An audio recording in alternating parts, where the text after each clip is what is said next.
श्रीहनुमद्भुजङ्गस्तोत्रम् उदरान्तरङ्गं सदा रामभक्तं समुद्दण्डवृत्तिं द्विसददण्डलोलम् अमोघानुभावं तमोघातदक्षं तनोत्कृत्प्रतापं हनुमन्तमीडे करोद्भासिटङ्कं किरीटे ध्वजाङ्कं ऋताशेषपङ्कं रणे निर्विशङ्कं त्रिलोके मृगाङ्कं क्षणाद्भस्मलङ्कं भजे निष्कलङ्कं हनुमन्तमीडे प्रसन्नानुरागं प्रभाकाञ्चनाङ्गं जगच्छेमशौर्यं तुषारादिदैत्यं तृणीभूतहेतिं रणोद्यद्विभूतिं भजे वायुपुत्रं हनुमन्तमीडे रणे भीषणे मेघनादेशनाथे सरोषं समारोप्य सौमित्रिमान्ये घनानां सुराणां च मार्गे नटन्तं चलन्तं हनुमन्तमीडे समुद्रान्तरङ्गाङ्खसान्द्रां विनेन्द्रां विलङ्घ्यान्दितेयः स्तुतो मर्त्यसङ्गः निरातङ्कमानी च लङ्कां विसङ्को भवानेव सीता रिहापापहारे नमस्ते महासत्त्ववाहाय तुभ्यं नमस्ते महावज्रदेहाय तुभ्यं नमस्ते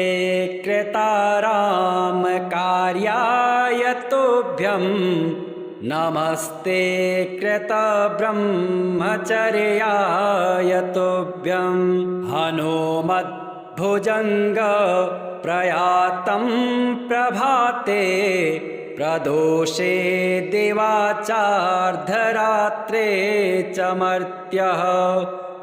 पठन्देशिकोऽपिह मुक्तान्तराय सदा सर्वदा रामभक्तिं प्रयाते सदा सर्वदा रामभक्तिं प्रयाते सदा सर्वदा रामभक्तिं प्रयाते उदरान्तरङ्गं सदा रामभक्तं समुद्दण्डवृत्तिं द्विसददण्डलोलम् अमोघानुभावं तमोघातदक्षं तनोत्कृत्प्रतापं हनुमन्तमीडे करोद्भासिटङ्कं किरीटे ध्वजाङ्कं ऋताशेषपङ्कं रणे निर्विशङ्कं त्रिलोके मृगाङ्कं क्षणाद्भस्मलङ्कं भजे निष्कलङ्कं हनुमन्तमीडे प्रसन्नानुरागं प्रभाकाञ्चनाङ्गं जगच्छेमशौर्यं तुषारादिदैत्यं तृणीभूतहेतिं रणोद्यद्विभूतिं भजे वायुपुत्रं हनुमन्तमीडे रणे भीषणे मेघनादे सनाथे सरोषं समारोप्य सौमित्रिमान्ये घनानां सुराणां च मार्गे नटन्तं चलन्तं हनुमन्तमीडे समुद्रान्तरङ्गां खसान्द्रां विनेन्द्रां विलङ्घ्यान्दितेयः स्तुतो मर्त्यसङ्गः निरातङ्कमानी च लङ्कां विसङ्को भवानेव सीता रिहापापहारे नमस्ते महासत्त्ववाहाय तुभ्यं नमस्ते महावज्रदेहाय तुभ्यं नमस्ते कृतारामकार्याय तुभ्यं नमस्ते कृतब्रह्मचर्याय तुभ्यं हनुमद्भुजङ्ग प्रयातं प्रभाते प्रदोषे दिवाचार्धरात्रे च मर्त्यः पठन्देशिकोऽपिह मुक्तान्तराय सदा सर्वदा रामभक्तिं प्रयाते सदा सर्वदा रामभक्तिं प्रयाते सदा सर्वदा रामभक्तिं प्रयाते उदरान्तरङ्गं सदा रामभक्तं समुद्दण्डवृत्तिं द्विसददण्डलोलम् अमोघानुभावं तमोघातदक्षं तनोत्कृत्प्रतापं हनुमन्तमीडे करोद्भासिटङ्कं किरीटे ध्वजाङ्कं ऋताशेषपङ्कं रणे निर्विशङ्कं त्रिलोके मृगाङ्कं क्षणाद्भस्मलङ्कं भजे निष्कलङ्कं हनुमन्तमीडे प्रसन्नानुरागं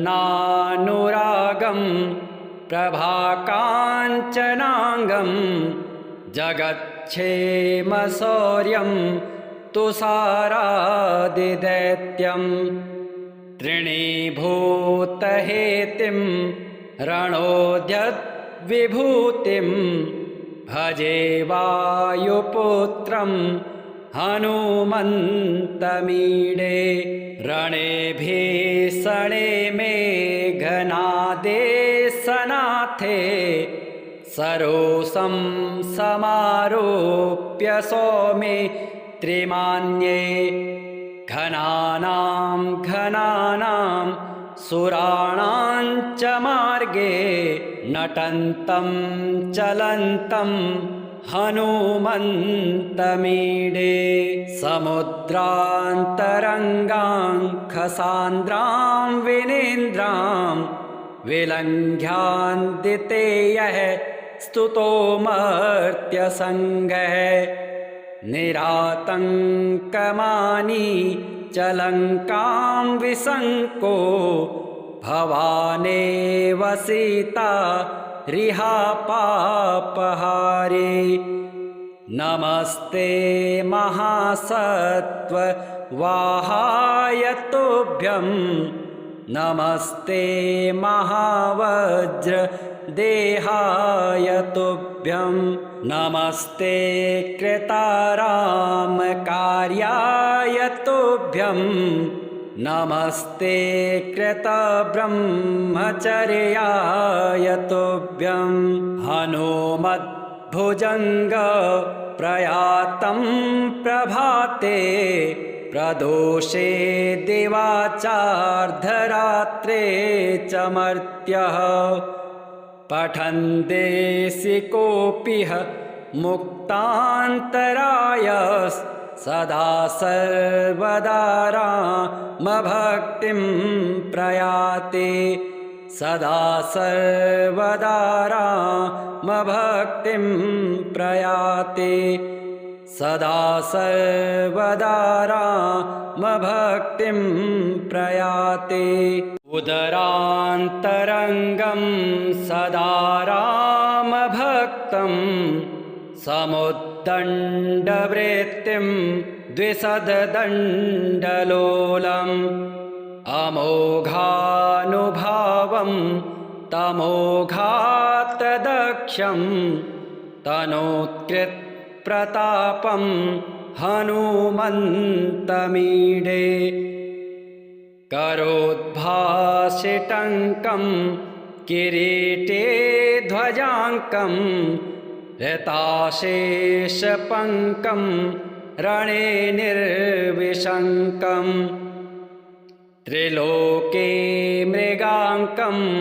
क्षणाद्भस्मलङ्कं भजे निष्कलङ्कं हनुमन्तमीडे प्रसन्नानुरागं प्रभाकाञ्चनाङ्गं जगच्छेमशौर्यं तुषारादिदैत्यं तृणीभूतहेतिं रणोद्यद्विभूतिं भजे वायुपुत्रं हनुमन्तमीडे रणे भीषणे मेघनादेशनाथे सरोषं समारोप्य सौमित्रिमान्ये घनानां सुराणां च मार्गे नटन्तं चलन्तं हनुमन्तमीडे समुद्रान्तरङ्गाङ्खसान्द्रां विनेन्द्रां विलङ्घ्यान्दितेयः स्तुतो मर्त्यसङ्गः निरातङ्कमानी च लङ्कां विसङ्को भवानेव सीता रिहापापहारे नमस्ते महासत्त्ववाहाय तुभ्यं नमस्ते महावज्रदेहाय तुभ्यं नमस्ते कृतारामकार्याय तुभ्यं नमस्ते कृतब्रह्मचर्याय तुभ्यं हनुमद्भुजङ्ग प्रयातं प्रभाते प्रदोषे दिवाचार्धरात्रे च मर्त्यः पठन्देसि कोऽपिह मुक्तान्तरायः सदा सर्वदा रामभक्तिं प्रयाते सदा सर्वदा रामभक्तिं प्रयाते सदा सर्वदा रामभक्तिं प्रयाते उदरान्तरङ्गं सदा रामभक्तं समुद्दण्डवृत्तिं द्विसददण्डलोलम्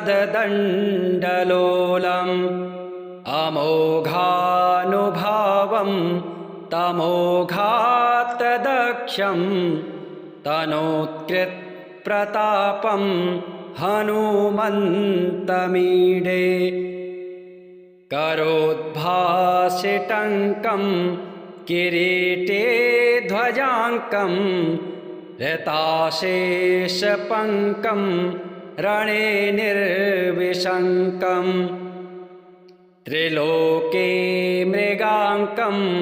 क्षणाद्भस्मलङ्कं भजे निष्कलङ्कं हनुमन्तमीडे प्रसन्नानुरागं प्रभाकाञ्चनाङ्गं जगच्छेमशौर्यं तुषारादिदैत्यं तृणीभूतहेतिं रणोद्यद्विभूतिं भजे वायुपुत्रं हनुमन्तमीडे रणे भीषणे मेघनादेशनाथे सरोषं समारोप्य सौमे त्रिमान्ये घनानां सुराणां च मार्गे नटन्तं चलन्तं हनुमन्तमीडे समुद्रान्तरङ्गां खसान्द्रां विनेन्द्रां विलङ्घ्यान्दितेयः स्तुतो मर्त्यसङ्गः निरातङ्कमानी च लङ्कां विसङ्को भवानेव सीता रिहापापहारे नमस्ते महासत्त्ववाहाय तुभ्यं नमस्ते महावज्रदेहाय तुभ्यं नमस्ते कृतारामकार्याय तुभ्यं नमस्ते कृतब्रह्मचर्याय तुभ्यं हनुमद्भुजङ्ग प्रयातं प्रभाते प्रदोषे दिवाचार्धरात्रे च मर्त्यः पठन्देसि कोऽपिह मुक्तान्तराय सदा सर्वदा रामभक्तिं प्रयाते सदा सर्वदा रामभक्तिं प्रयाते सदा सर्वदा रामभक्तिं प्रयाते उदरान्तरङ्गं सदा रामभक्तं समुद्दण्डवृत्तिं द्विसददण्डलोलम् अमोघानुभावं तमोघातदक्षं तनोत्कृत्प्रतापं हनुमन्तमीडे करोद्भासिटङ्कं किरीटे ध्वजाङ्कं ऋताशेषपङ्कं रणे निर्विशङ्कं त्रिलोके मृगाङ्कं क्षणाद्भस्मलङ्कं भजे निष्कलङ्कं हनुमन्तमीडे प्रसन्नानुरागं प्रभाकाञ्चनाङ्गं जगच्छेमशौर्यं तुषारादिदैत्यं तृणीभूतहेतिं रणोद्यद्विभूतिं भजे वायुपुत्रं हनुमन्तमीडे रणे भीषणे मेघनादेशनाथे सरोषं समारोप्य सौमे त्रिमान्ये घनानां सुराणां च मार्गे नटन्तं चलन्तं हनुमन्तमीडे समुद्रान्तरङ्गां खसान्द्रां विनेन्द्रां विलङ्घ्यान्दितेयः स्तुतो मर्त्यसङ्गः निरातङ्कमानी च लङ्कां विसङ्को भवानेव सीता रिहापापहारे नमस्ते महासत्त्ववाहाय वाहाय तुभ्यं नमस्ते महावज्र देहाय तुभ्यं नमस्ते कृतारामकार्याय तुभ्यं नमस्ते कृतब्रह्मचर्याय तुभ्यं हनुमद्भुजङ्ग प्रयातं प्रभाते प्रदोषे दिवाचार्धरात्रे च मर्त्यः पठन्देसि कोऽपिह मुक्तान्तराय सदा सर्वदा रामभक्तिं प्रयाति सदा सर्वदा रामभक्तिं प्रयाति सदा सर्वदा रामभक्तिं प्रयाति उदरान्तरङ्गं सदा रामभक्तं समुद्दण्डवृत्तिं द्विसददण्डलोलम् अमोघानुभावं तमोघातदक्षं तनोत्कृत्प्रतापं हनुमन्तमीडे करोद्भासिटङ्कं किरीटे ध्वजाङ्कं ऋताशेषपङ्कं रणे निर्विशङ्कं त्रिलोके मृगाङ्कं क्षणाद्भस्मलङ्कं भजे निष्कलङ्कं हनुमन्तमीडे प्रसन्नानुरागं प्रभाकाञ्चनाङ्गं जगच्छेमशौर्यं तुषारादिदैत्यं तृणीभूतहेतिं रणोद्यद्विभूतिं भजे वायुपुत्रं हनुमन्तमीडे रणे भीषणे मेघनादे सनाथे सरोषं समारोप्य सौमे त्रिमान्ये घनानां सुराणां च मार्गे नटन्तं चलन्तं हनुमन्तमीडे समुद्रान्तरङ्गाङ्खसान्द्रां विनेन्द्रां विलङ्घ्यान्दितेयः स्तुतो मर्त्यसङ्गः निरातङ्कमानी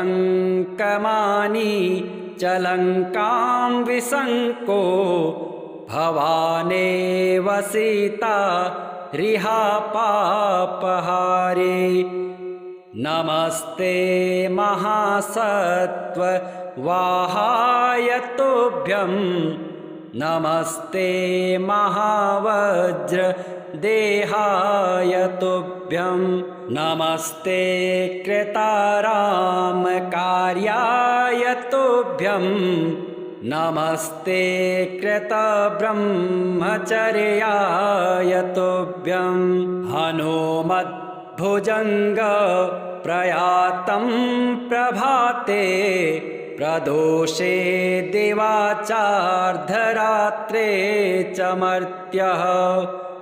पठन्देसि कोऽपिह मुक्तान्तराय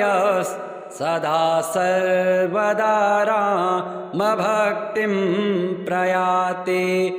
सदा सर्वदा रामभक्तिं प्रयाति सदा सर्वदा रामभक्तिं प्रयाति उदरान्तरङ्गं सदा रामभक्तं समुद्दण्डवृत्तिं द्विसददण्डलोलम् अमोघानुभावं तमोघातदक्षं तनोत्कृत्प्रतापं हनुमन्तमीडे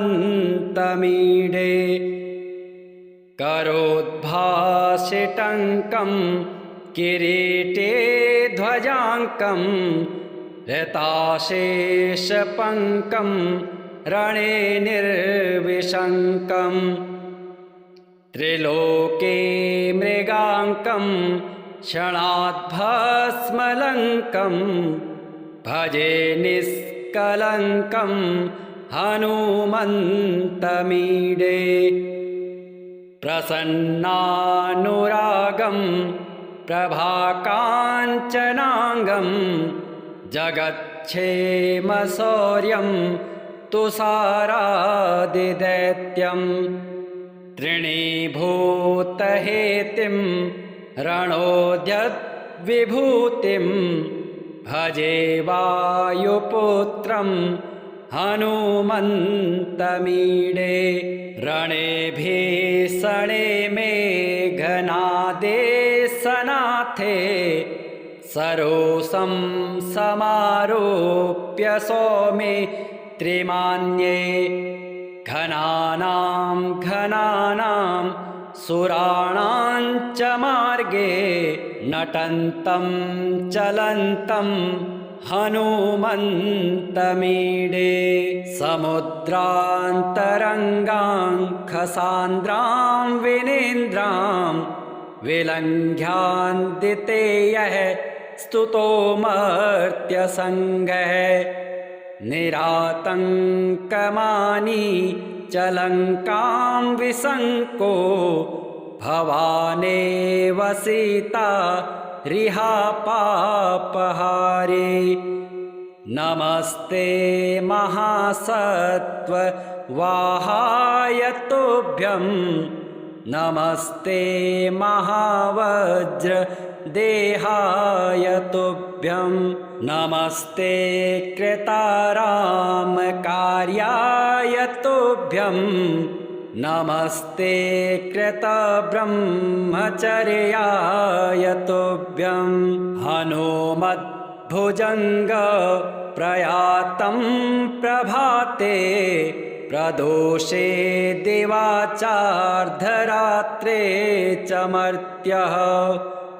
पठन्देसि कोऽपिह मुक्तान्तराय सदा सर्वदा रामभक्तिं प्रयाते सदा सर्वदा रामभक्तिं प्रयाते सदा सर्वदा रामभक्तिं प्रयाते।